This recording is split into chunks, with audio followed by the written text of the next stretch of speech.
Sud Radio, parlons IMO. Sylvain Lévy-Valency. Et que vous soyez propriétaire, locataire, vous avez une question ou un problème avec votre logement, on en parle, on vous laisse nous poser vos questions. Sylvain Lévy-Valency. Merci Jean-Marie, effectivement, au 0826 300 300. Et nous avons eu un message sur le répondeur de Sud Radio, Bérénice. Ça concerne les prix de l'électricité. Et oui, je l'ai dit tout à l'heure, ils vont augmenter à partir du 1er février. Ils seront une augmentation entre 8,6 et 9,8%. Et forcément, on a reçu pas mal de messages sur comment mieux gérer sa facture, comment faire des économies pour éviter de subir cette augmentation. Alors nous allons accueillir notre expert, il s'appelle Pierre-Marie Perrin, c'est le directeur des affaires publiques de Elio, qui est spécialiste de la rénovation énergétique. Bonjour Pierre-Marie. Bonjour. Alors voilà, je vous avais entendu, on a reçu de nombreux messages d'auditeurs qui s'inquiètent un petit peu quand même, parce que c'est vrai que la vie coûte cher maintenant, on subit toujours une inflation, même si elle est moins forte. Comment essayer de ne pas trop subir cette augmentation de l'électricité ?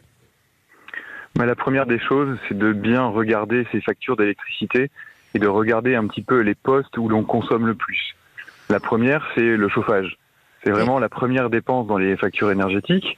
Donc il faut réussir dans son logement, peut-être à baisser d'1 degré et de regarder ses consommations de chauffage. Après, vous avez des petits gestes du quotidien qui sont assez faciles à faire, notamment le soir, ne pas hésiter à baisser ses stores, mettre ses rideaux ou éteindre sa box internet. C'est des petits gestes du quotidien, mais qui permettent de mieux maîtriser sa facture énergétique. La box internet, on l'éteint le soir avant de se coucher, c'est ça ? Exactement. On l'éteint le soir avant de se coucher ou on l'éteint quand on part de chez soi. Mais est-ce qu'on met en veille, bonjour Pierre-Marie Perrin, est-ce qu'on met en veille finalement tous les appareils, à part le congélateur ou le frigo, bien évidemment, pour pas être malade. mais est-ce qu'il faut carrément débrancher ou pas ? Il faut débrancher. Plus on débranche, plus on éteint l'éclairage de sa maison, plus on gagne et on fait baisser sa facture énergétique. Oui, parce que ça, c'est une question que je me pose souvent. Oui. C'est vrai qu'un appareil en veille, ça consomme quand même beaucoup, c'est ça ? En veille, ça consomme au moins 20 ou 30%, alors que si on l'éteint, on fait vraiment baisser de 30% sa consommation. Alors, avec ces premiers réflexes, effectivement, si on veut optimiser la consommation, et c'est le sens de la question qui nous a été posée, on peut estimer l'économie d'énergie à quel type de pourcentage ? Est-ce que vous avez des statistiques là-dessus ? On a des statistiques. Si on fait ces petits gestes du quotidien, on peut la baisser jusqu'à 15%. Donc, ce qui est énorme, c'est... Il faut s'astreindre à cette règle. Si on le fait, on peut baisser de 10 à 15% sa consommation énergétique. Donc c'est pas anodin. Et puis après, vous avez d'autres procédés. Vous pouvez mettre en place des outils pour monitorer ou des thermostats qui vont vous permettre de réguler le chauffage, de réguler ces objets connectés. Et tout ça, c'est très important parce que ça participe aussi à faire baisser la facture. Et alors, qu'est-ce qu'il y a où on peut trouver ces outils, par exemple, et comment on se renseigne pour nos auditeurs qui seraient intéressés ? Et même, je vais compléter la question, est-ce qu'on peut songer, du coup, Pierre-Marie, vous qui êtes spécialisée dans la rénovation et les gains énergétiques, songer à changer des appareils ou la façon dont on traite ou on gère l'électricité. Je sais pas, une pompe à chaleur ou des sujets qui permettraient d'économiser. Parce que là, on a quand même des sujets de plus en plus importants. Les Français vont poser cette question. Oui. Les hausses sont pas neutres du tout. Exactement. Donc là, c'est la deuxième étape. Aujourd'hui, le gouvernement incite à faire des travaux de rénovation énergétique qui vont permettre de baisser bien plus encore la facture énergétique et donc réaliser un audit énergétique afin de concevoir et afin de voir là où on consomme dans notre logement et faire appel à un dispositif France Rénov'. Allez voir mon accompagnateur Rénov' qui va vous indiquer et qui va voir vos dépenses énergétiques et vous accompagner dans vos travaux de rénovation énergétique. Donc effectivement, si vous installez une pompe à chaleur, si vous isolez votre logement, que ce soit vos planchers, que ce soit l'isolation des murs par l'extérieur, vous allez pouvoir faire baisser votre consommation énergétique et donc on vous conseille d'aller voir des experts de la rénovation énergétique qui là vont vous engager dans des travaux de rénovation plus longs mais qui vont vous permettre de gagner 30-40% d'économie d'énergie. Et il y a des travaux dont on parle beaucoup, alors plus pour les propriétaires de maisons, c'est les panneaux, vous savez, photovoltaïques, avec on récupère l'énergie solaire et on la transforme par exemple en chauffage. Ça, est-ce que c'est quelque chose qui se fait de plus en plus ?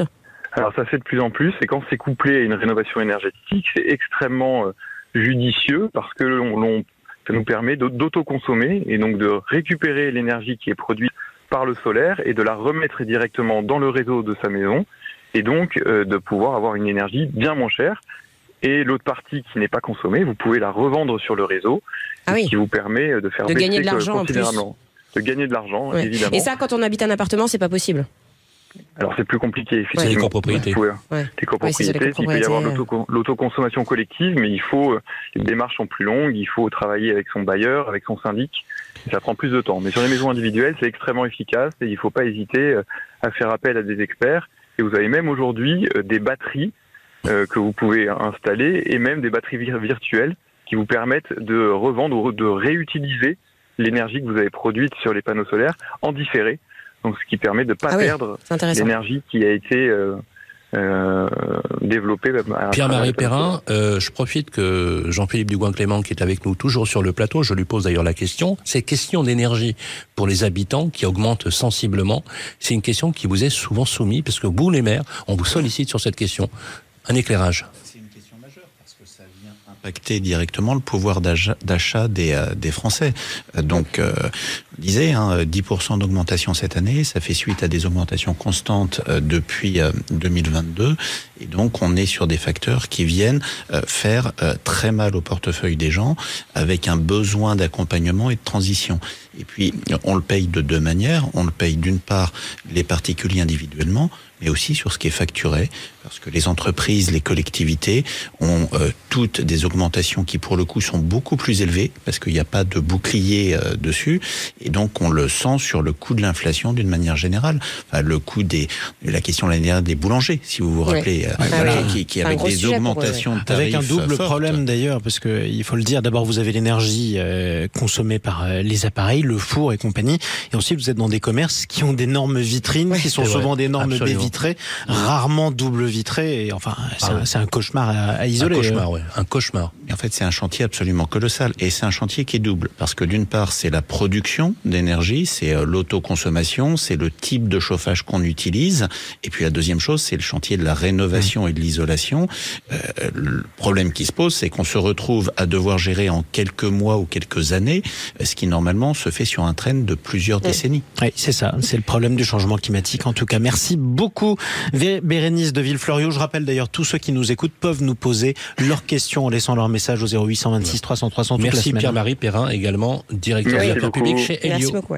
Allez, tout de suite, on fait le tour de la France. Tiens, justement, on va voir où c'est isolé ou pas, avec Grégoire Darico qui nous rejoint. Bonjour à vous Grégoire. Bonjour Jean-Marie, bonjour à tous. On commence par un bien qui est à vendre en Viager avec notre partenaire Viagimo. Effectivement, et pour ce premier bien, je vous emmène près de la Croisette, dans la cité qui a vu naître, footballistiquement parlant, notre zizou national, Saint Zinedine Zidane. Vous l'aurez reconnu, je parle bien évidemment de Cannes.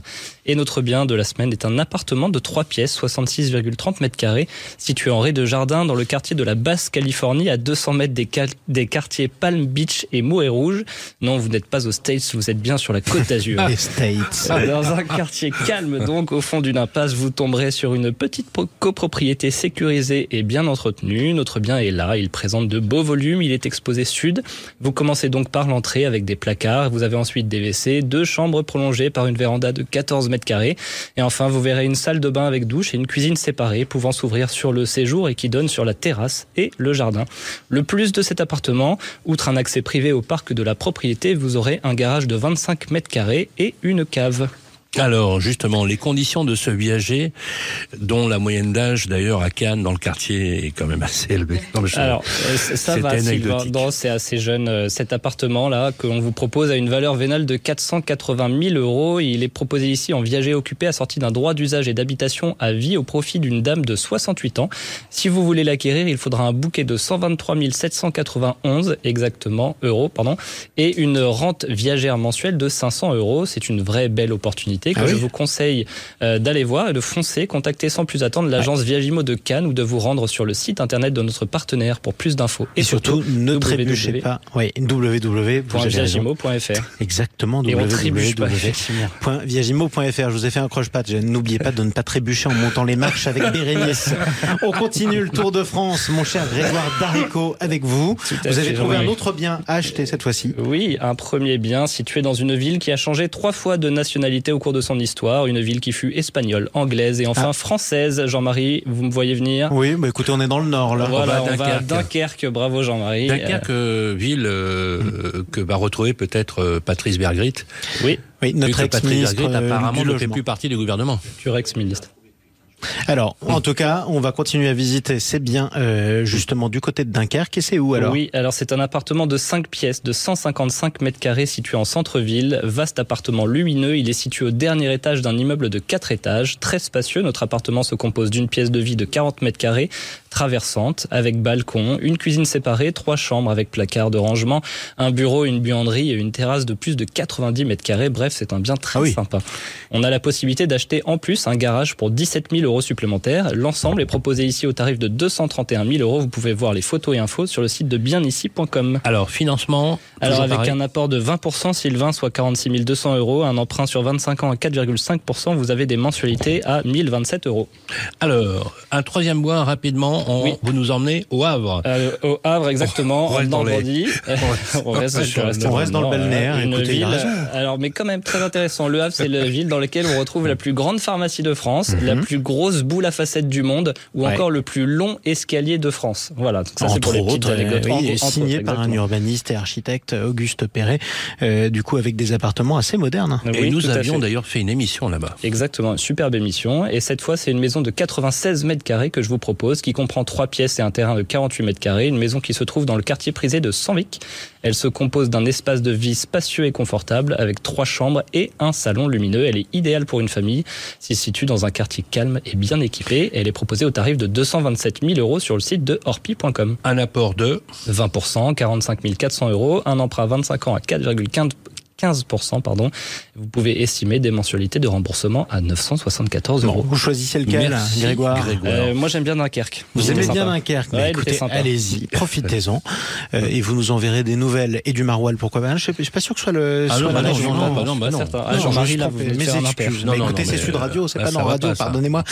En tout cas, passez une excellente journée à notre écoute, toujours à l'écoute de Sud Radio. Chers amis, je rappelle que c'est la fin de cette émission, mais qu'on pourra la retrouver en podcast sur sudradio.fr et qu'elle sera rediffusée mardi prochain à midi. C'est à midi. Exactement, à midi sur le site de Radio Imo. Voilà. Vous avez raison, merci beaucoup Sylvain Lévy-Valency. On vous retrouve samedi prochain à l'antenne de Sud Radio en direct à partir de 9h15, toutes les semaines. À très bientôt.